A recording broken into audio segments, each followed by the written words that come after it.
Short at playoverwatch.com.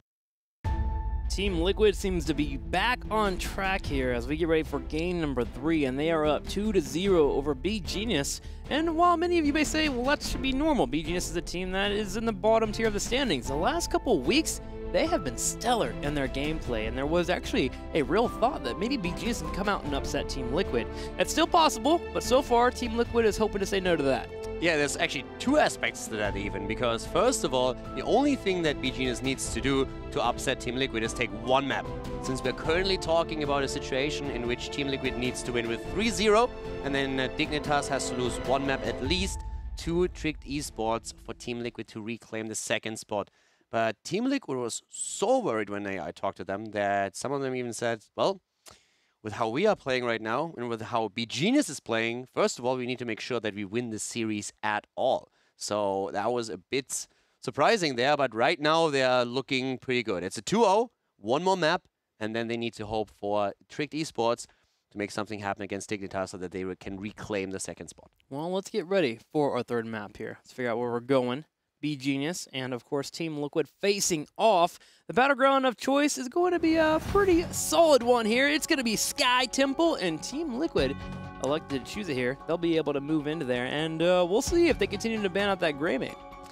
So what's interesting to me personally is that now we have Team Liquid with the map choice. Keep in mind, the loser always picks the map. So in the first game, after the first game was over, we had beGenius picking the map instead of the first pick, and they picked Infernal Shrines. And all of a sudden, Team Liquid turned their own strategy against them.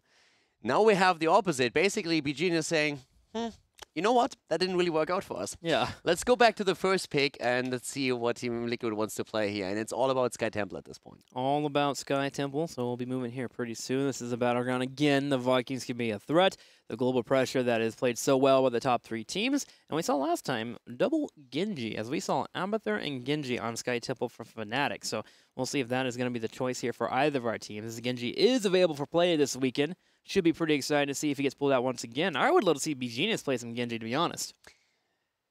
Yeah, could be a thing, but I believe I'm currently thinking about who would potentially play that. And I'm not sure if Genji really fits the playstyle that they are showing these days. So Kirwa, reset God, man. He wants those resets. You can get it with Genji now. Yeah, maybe. But I think Genji is something that doesn't cater towards what they've been doing the last 2 weeks, where they try to have a very decisive strategy, a very crisp and clean thought out strategy. So Genji, I wouldn't really experiment. If they want to help out Dignitas by taking a map away from Liquid and want to go all out on this, they need to have a clean strategy and not try to all of a sudden invent the wheel anew. Change things up here. So last time we were on this battleground, it was Varian, Greymane. Cooldowns all about it for beGenius. They try to set up their fights, get the lockdown, and continue to outplay their opponent in terms of actually just controlling heroics. And of course, the battleground with the boss in the bottom of Sky Temple. So we'll see if they can handle it here on this battleground. Greymane continues to be banned out, though, which is one of the linchpins for that type of strategy. The Cursed Bullet, in particular, is what they used often. They don't mind who they use it on. They just want to get someone chunked down at half health so they, as a team, can jump in and go for the fight. I think it's very, I'm collecting my thoughts here for a second, but I really think it's very likely that we are going to see Liquid either taking one of these heroes away or banning them out. Yeah. I don't think they've seen these games. They watched it, so they know what's potentially coming their way. So all they have to do is either to incorporate one or two of the heroes into their own strategy or banning them out. And they have done an incredible job on the last map to push beGenius out of their comfort zone. I think they're going to continue doing that now in the draft for game number 3. Well, let's get this draft started. It's time here. Sky Temple. Remember, Team Liquid is up 2-0. beGenius hoping to get a win or two here.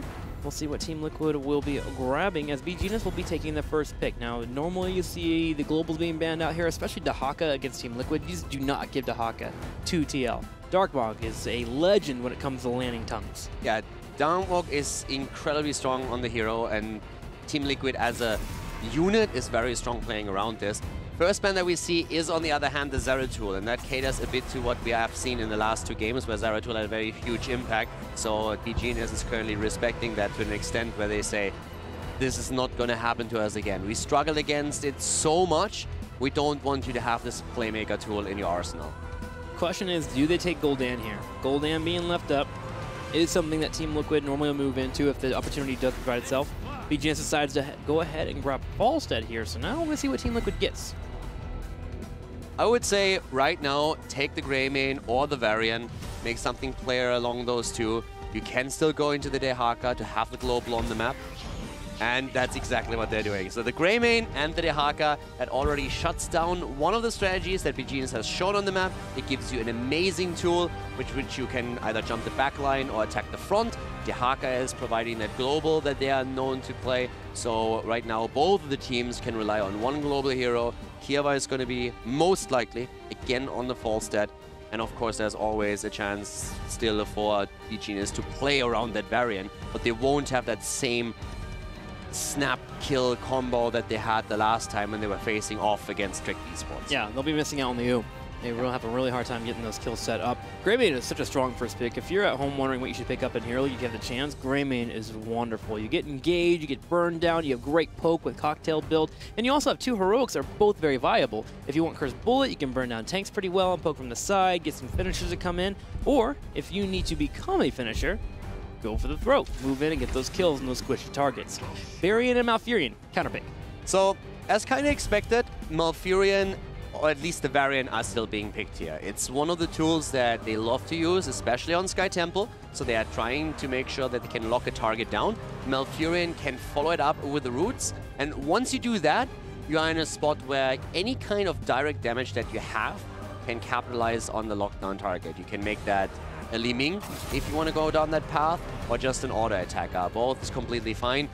At this point, Team Liquid seems to be a bit worried about them heading into a Tigers, which is a traditionally high priority pick on the side of beGenius, so they ban that out.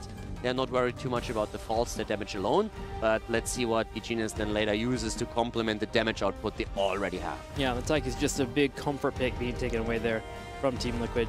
Getting it out of beGenius' hands there. So now beGenius thinking about the ban they move into. It's kind of hard to actually move into a direct ban off of this. You have Dehaka and Greymane, and nothing really stands out, except maybe some old combos like Tyrael. There's also a few other choices. Lucio could be a ban. Arthas could be a ban. As you said, Tyrael played a role in the last two drafts for Team Liquid. He gets value around the boss on this map now too. But all of these three heroes and even others are still good bans here. So it's difficult to draft against Team Liquid because they have such high hero pools and so much overlap that they very easily adapt to situations. So this particular ban right now, where it isn't really clear what Team Liquid is trying to do, is really difficult for beGenius. Let's see what the ban's going to be. It is going to be the Tyrael. Go ahead and drop that off there. So Team Liquid now should be grabbing a healer relatively soon. Haven't seen much of the Splendor Lucio. It's going to be the Uther still here, and a Nubarak as well. Yeah, so a Nubarak now taken. As we said before, he is absolutely fantastic in nearly any situation. You can play him as your main tank, you can play him as the off tank. You have to change the playstyle a bit and also your heroic, but in this setup we have the Dehaka already on his side. We have Uther with the potential panic button on the Divine Shield. So a very cool draft again for Team Liquid. And also they can of course play with the global around their opponent and try to get extra value, especially before the second temple phase starts, out of the top lane.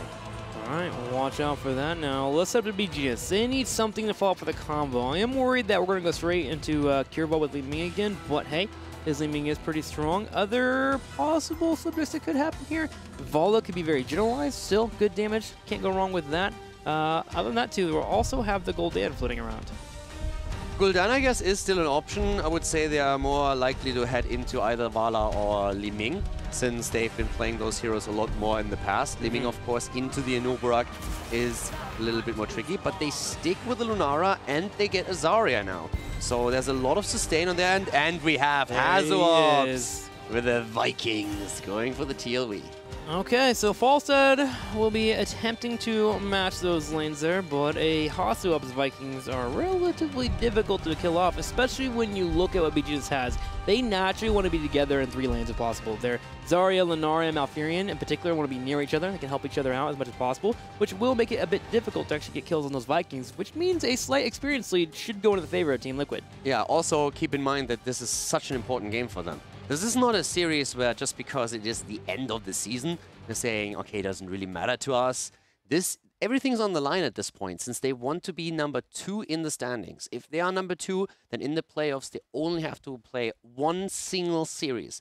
If they are still confirmed for the 3rd place, they will have to play 2. So right now, this is the comp that they believe is the best to make this happen, and they need to show now exceptional play on Hazobs. Lead in the early game would be great, but especially in the late game, when you can also have several of those temples on the map, that's where Vikings can be played. We've seen in the past a lot of different builds how to accomplish that. Eric, for example, just zipping around on the temple, healing himself there. So I'm excited for this game. It's going to be good. Pretty exciting, man. And also, we keep talking about the playoffs. The playoffs will be next weekend, so be ready for that. Make sure you tune in here at twitch.tv/BlitzHeroes. Remember, our 6th spot will take on the 5th. 5th will take on the winner of that. We'll take on 4th, and it will continue to go all the way up to the 2nd place, which we've been talking about is so important, and Team Liquid wants to secure it.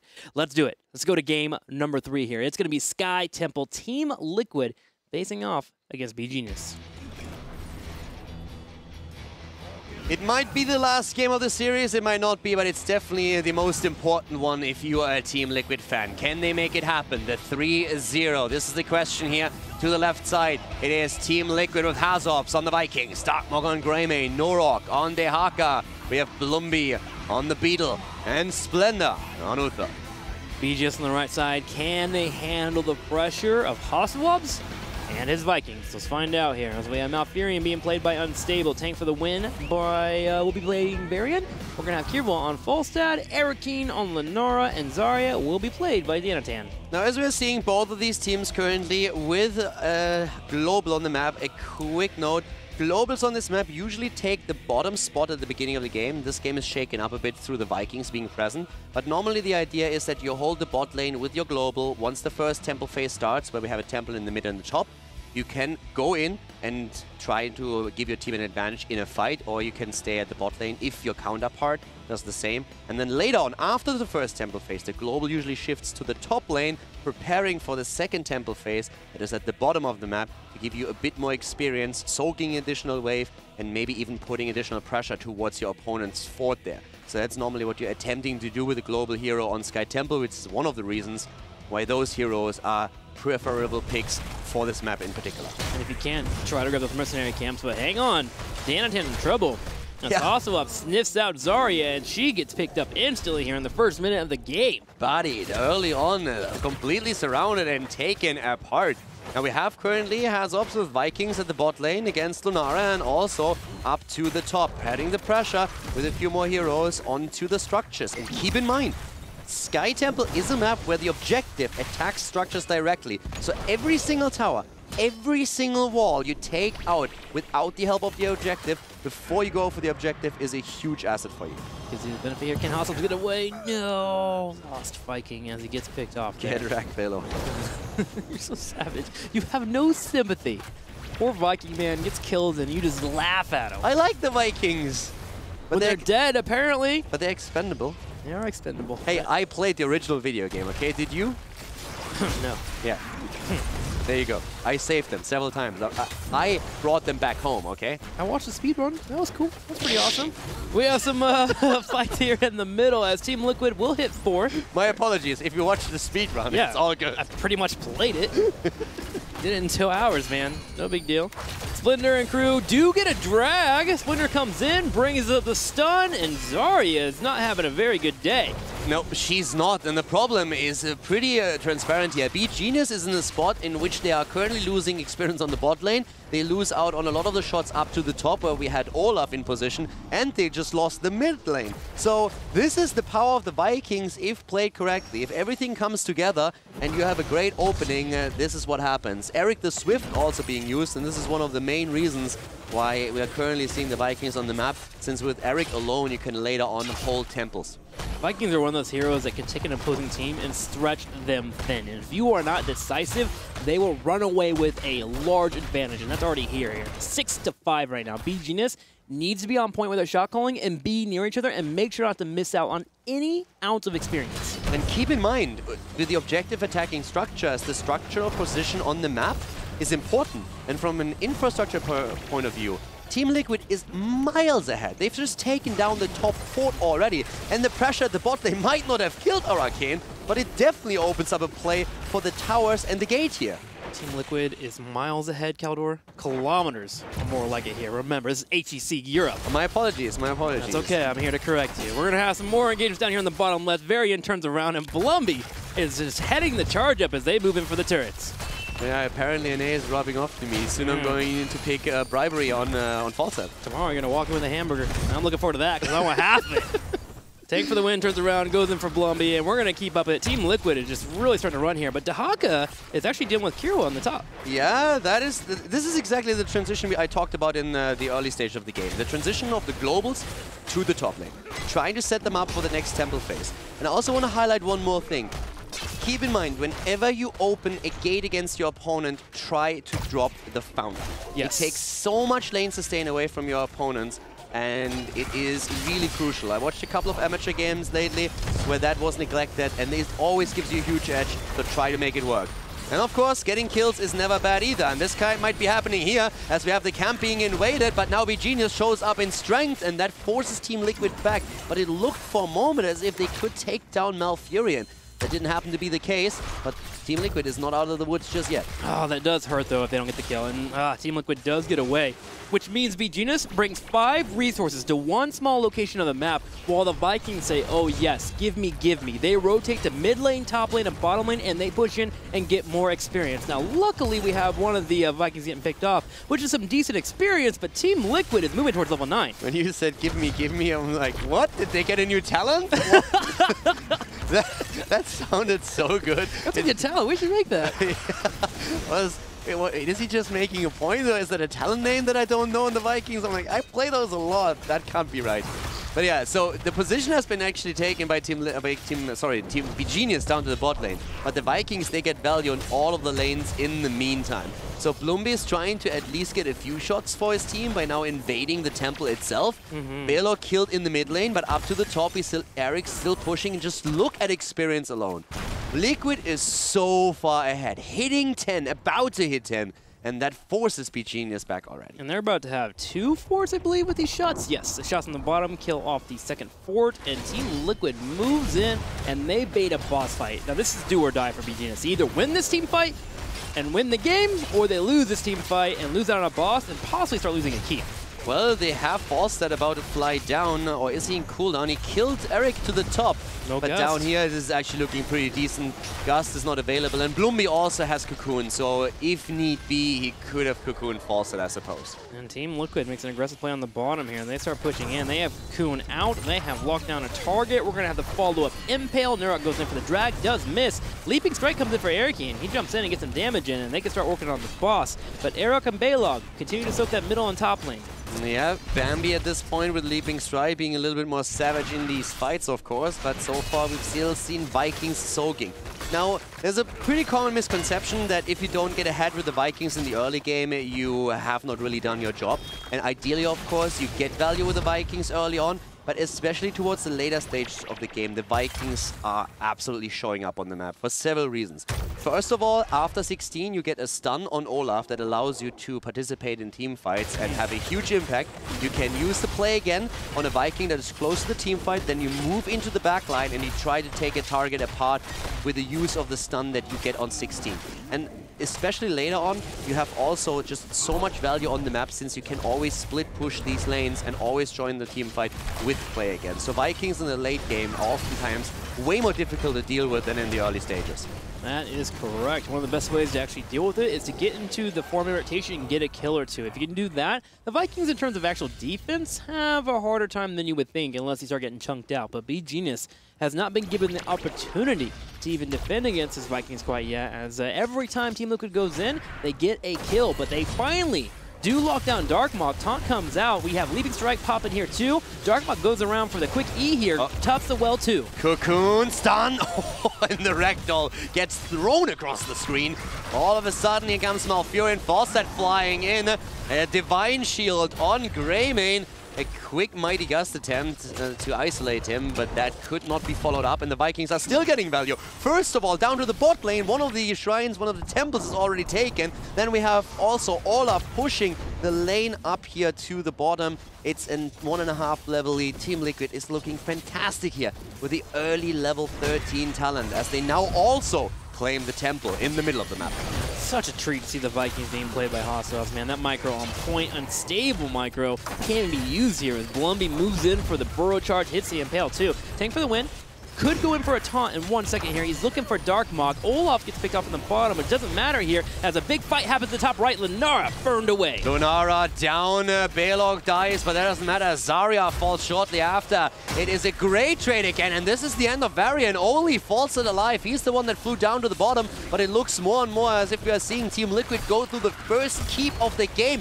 9 minutes in, they go for the keep. The final shots are now also taken in the middle, helping out with the pressure play. It's a 3-level advantage in experience for Team Liquid.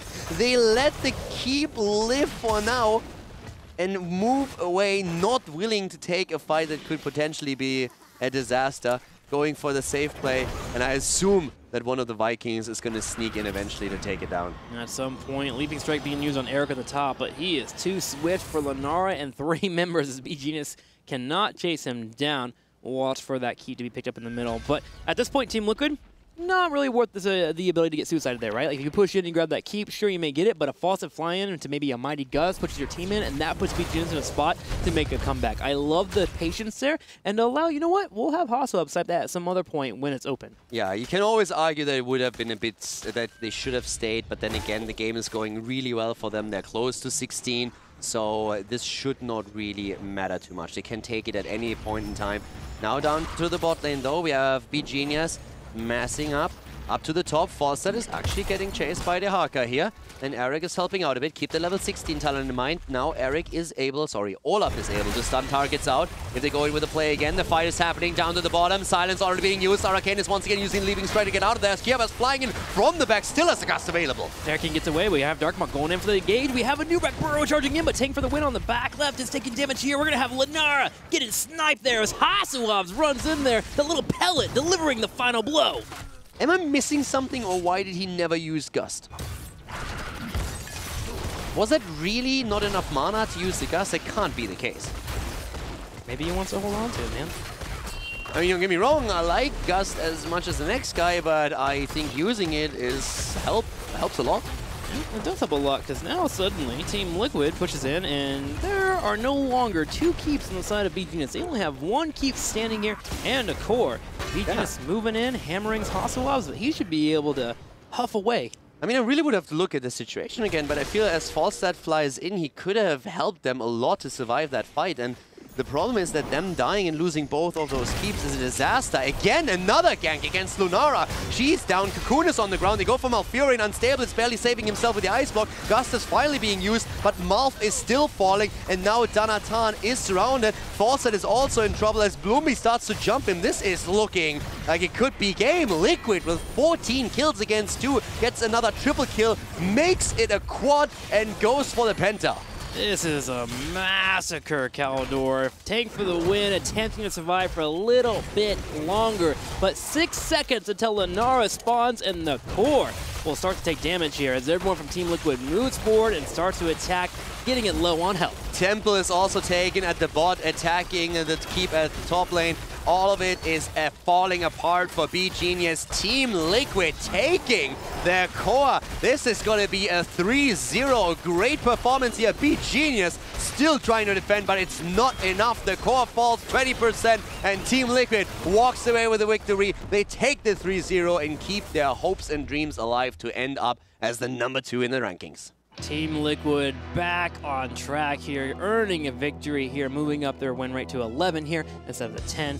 Off of a 3-game lose streak, and they finally get it back. So congratulations to Team Liquid. Now, beGenius, they had a couple weeks of greatness, and today they still look pretty solid. You know, I got to call out Unstable, man. Today, as a support player, he showed up. Sadly, the team as a whole didn't earn the victories, but I was impressed with his play. Unstable definitely played excellent today. I have to say, though, that in the first game, beGenius probably looked the strongest to me, and I think that's mostly because Team Liquid was a bit shaken in their confidence. Sure. And as they pick up that win, they could really build momentum, and you could see that from game to game, they looked more confident in their own abilities, way more decisive in their decision-making, and it really showed on that last map when, with the Vikings, they were creating pressure on the map. But with a 4-man rotation, they still got kill after kill, very decisive shot call, saying, okay, now we take a fight here, now we move back, and it worked out in the end for them. So they make the 3-0 happen.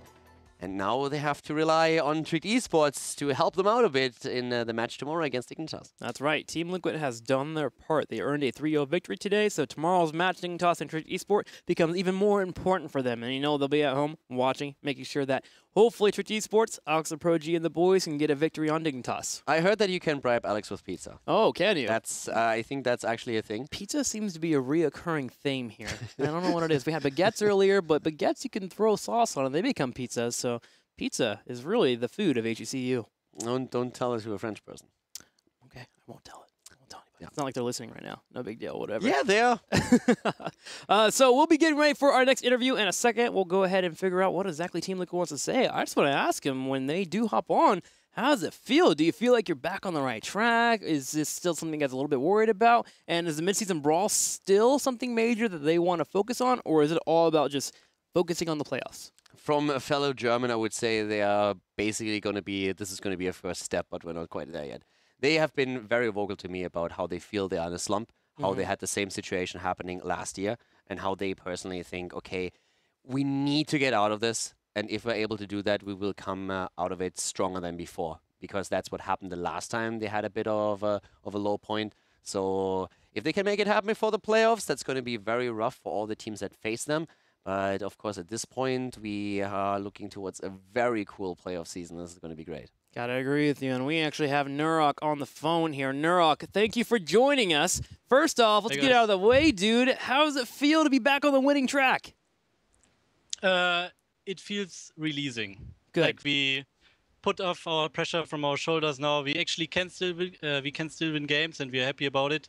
And it was the first step into the right direction, and we are looking forward to the playoffs. I'm happy for you, man. I got to ask you, in game number 1, was there some doubt, though, when beGenius was really taking you guys to the wire on Towers of Doom?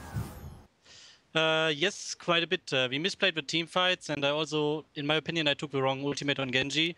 Against Malf, I should go for X-Strike to dodge the silence, and we misplayed it quite a bit in team fights, but credits to them, they actually played quite well, and they gave us a hard time on map 1. Awesome. I'm going to send you over to your fellow German, Caldor. Also erstmal Glückwunsch, geile Sache today, gute Games, gut gespielt. And for the rest, a couple of questions. First of all, with that series now ending 3-0, you are in a spot in which you can still take the #1 spot in the rankings. So what do you think about the series that we have tomorrow where Trick plays against Dignitas? Do you think Trick can help you out there and win a map? Well, I hope they can. I mean, I'm praying that they can take off a map so we get the second spot. But to be honest, maybe it is even better if we land on the third spot, because we need more games to play. We need more series to come back to a stronger form. So actually, I don't mind playing against Expert and Dignitas in the playoffs. It might be even better for us. Nurok, I love your attitude, man. I'm going to toss that in there. What a nice way to look at that. I just want more games to get better, dude. That's so cool. That is pretty awesome. I actually didn't think that you would say that, but I guess it makes sense. You are very vocal about how you guys feel. Yes. You are in a slump. You need to break out of this. You got the 3-0. That's an important step. What's the next thing for you? Just scrimming? Is there anything specific that you guys need to do now to get out of this? You mentioned that you've been in the same situation last year already. So it might sound a bit strange, but we will take 1 day off tomorrow on the weekend, because we need some time to rest, because we actually scrimmed a lot in the last few days to win this series. But beginning with the next week, we will scrim every day, I guess 8 hours, and we will play Hero League. So we will play at least 10 hours every day, and we will do our best for the playoffs to be prepared 100%. Awesome. Thank you very much. Great, Nurok. Before I let you go, man, so you can get your rest and, of course, start your practice, go ahead and let us know any shout-outs, any moments that you want to shout out to the people, all your fans and such. Yes, a big shout out to all our fans who are believing still in us and not calling out the Liquid curse. It is not time yet. Shout out to our sponsors, HyperX and Team Racer. Shout out to Team Liquid. And if you guys want to check out my stream, you can find me at twitch.tv/Nurok. Awesome. Make sure to check him out, guys. Nurok's a wonderful streamer, a wonderful person, and a great guy. Congratulations to Team Liquid. They earned a 3-0 today over beGenius, looking great, getting those wins in. And of course, they deserve a rest day. They mentioned it. Tomorrow they're going to take the day off, probably watch some HGC themselves.